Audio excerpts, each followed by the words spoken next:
أعوذ بالله السميع العليم من الشيطان الرجيم بسم الله الرحمن الرحيم وقال الله تبارك وتعالى إن الذين يستكبرون عن عبادتي سيدخلون جهنم داخرين وقال النبي صلى الله عليه وسلم لا يدخل الجنة من كان في قلبه مثقال ذرة من كبر قال رجل إن الرجل أن يكون ثوبه حسنا ونعله حسنة قال إن الله جميل يحب الجمال الكبر بطر الحق وغمط الناس رواه مسلم۔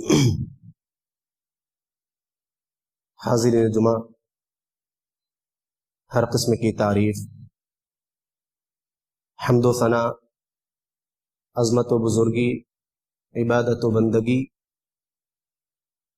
صرف اور صرف اللہ رب العالمین کی ذات کے لیے لائق و سزاوار ہے،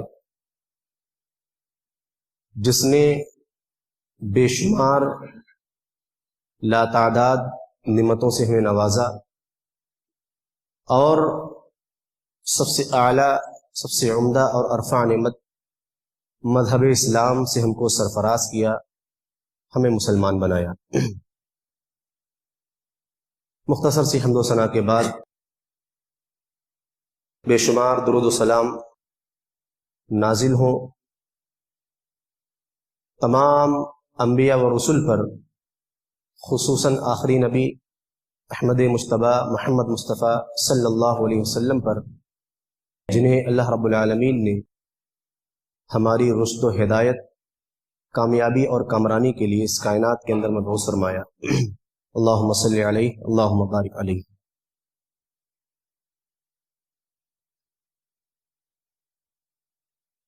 معزز حاضرین، خطبے کا موضوع تکبر کی ہلاکت خیزیاں۔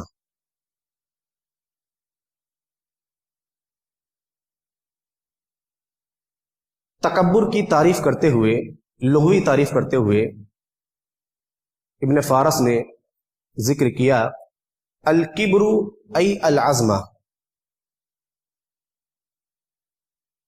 کبر نام ہے، تکبر نام ہے بڑائی جتلانے کا، بڑا بننے کا۔ اسی طریقے سے ابن منظور نے اس کی تعریف بیان کرتے ہوئے فرمایا الکبر بالکسر والکبریاء ای العظمت والتجبر۔ کبر نام ہے عظمت و جبروت کا، بڑائی کا، اپنے آپ کو بڑا دکھانے کا۔ یہ لغوی تعریف بیان کی گئی، اور جہاں تک اصطلاحی تعریف اور شرعی تعریف کا تعلق ہے تو خطبہ مسنونہ کے بعد آپ کے سامنے مسلم شریف کی ایک حدیث پاک پڑھی گئی۔ اس کے آخر میں جناب محمد رسول اللہ صلی اللہ علیہ وسلم نے کبر کی تعریف فرمائی الکبر بطر الحق وغمط الناس۔ تکبر نام ہے حق کے انکار کر دینے کا، حق کو حقیر سمجھنے کا، اور اپنے آپ کو حق قبول کرنے سے بالا تر سمجھنے کا۔ دو تعریف فرمائی، حق کا انکار کرنا، وغمط الناس، اور لوگوں کو حقیر سمجھنا، گھٹیا سمجھنا۔ یہ جناب محمد رسول اللہ صلی اللہ علیہ وسلم نے تکبر کی تعریف میں فرمایا۔ ہم دیکھتے ہیں معاشرے کے اندر بہت سارے لوگ ایسے ہیں کہ جن کے سامنے اگر کوئی حق بات پیش کی جائے اور ایسی حق جس کے حق ہونے میں کوئی شبہ اور شک نہیں ہے، اور حق پیش کرنے والا مرتبے میں کم ہے، عمر میں کم ہے، علم و فضل میں کم ہے، مگر یہ آدمی جس کے سامنے حق کہا جا رہا ہے، چونکہ حق کہنے والا مرتبے میں کم ہے، عمر میں کم ہے، علم و فضل میں کم ہے، اس کی حق بات کا انکار کر دیتا ہے، صرف اپنے نفس کی تسکین کے لیے کہ یہ آدمی میرے سامنے بات کر رہا ہے، بھی تیری عمر ہی کیا ہے، کتنی جانکاری ہے تم کو، یا کتنا تجربہ ہے تم کو، آدمی یہ کہہ کر کے انکار کر دیتا ہے، دبا لیتا ہے۔ در حقیقت یہ آدمی جو انکار کرنے والا ہے، یہ متکبر آدمی، اس کو یہ ڈر لگا رہتا ہے کہ کہیں اگر اس کی بات مان لی جائے تو عزت و شرف اس کے حصے میں آ جائے گا، اور ہم سے آگے بڑھ جائے گا۔ اس وجہ سے یہ آدمی یعنی جس کے سامنے حق کہا جا رہا ہے، حق کا انکار کر دیتا ہے کہ ہم سے معاملہ آگے نہ بڑھنے پائے، لہذا حق کا انکار کر دیا۔ حضرت عمر فاروق رضی اللہ تعالی عنہ نے بصرہ کے والی حضرت ابو موسیٰ اشعری رضی اللہ تعالی عنہ کی طرف ایک پیغام لکھا، خط لکھا، اور اس میں ایک نصیحت کی، لکھا کہ دیکھو کبھی بھی تم کو حق تمہارے کل گزشتہ فیصلے سے رجوع کرنے سے نہ روکے۔ کیا مطلب؟ یعنی اگر تم نے 2 دن پہلے، 4 دن پہلے، 1 مہینہ پہلے کوئی فیصلہ کیا تھا اور آج تم کو یہ معلوم ہو رہا ہے کہ وہ تمہارا فیصلہ غلط تھا، حق کے مخالف تھا، حق نہیں تھا، اور آج تمہیں حق کا پتہ چل رہا ہے، تو کبھی بھی تم کو حق کی طرف رجوع کرنا بھاری نہ پڑے۔ جب بھی تمہیں حق معلوم ہو، حق کی طرف رجوع کر لو، حق اپنا لو، اپنے اس فیصلے کو چھوڑ دو، اس لیے کہ حق قبول کر لینا، حق کی طرف رجوع کرنا، یہ در حقیقت کامیابی اور مقدر کا ضامن ہے، اور حق کی طرف رجوع کر لینا باطل میں سرکشی کرنے سے بہتر ہے۔ ایسا ہوتا ہے کہ ایک آدمی نے غلط فیصلہ کر دیا، جھوٹ بول دیا، جب راز فاش ہو گیا، فیصلہ حق کے خلاف ثابت ہو گیا، تو اپنے فیصلے کو صحیح ثابت کرنے کے لیے دنیا بھر کی باتیں کرنے لگتا ہے۔ جھوٹ کو صحیح ثابت کرنے کے لیے 4 5 10 12 50 100 اور جھوٹ بولنے پڑتے ہیں۔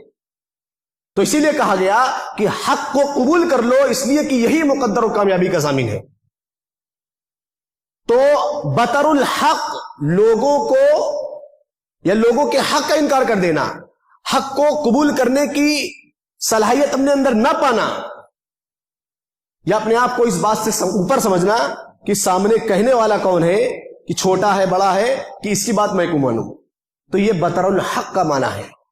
دوسری چیز وغمت الناس، لوگوں کو حقیر سمجھنا، ان کی خوبیوں کا انکار کرنا، اور ان کی صلاحیتوں کی دھجیاں اڑانا، ان کی عزت کے در پہ ہو جانا، یہ بغاوت کا نظریہ اس وقت انتہا کو پہنچ جاتا ہے جب آدمی سامنے والے کی عزت و شرف کی دیوار کو ڈھانے میں لگ جاتا ہے۔ اس کو یہ ڈر رہتا ہے کہ اگر ایسا نہ کیا گیا تو یہ آدمی میرے مقام و مرتبے تک پہنچ جائے گا۔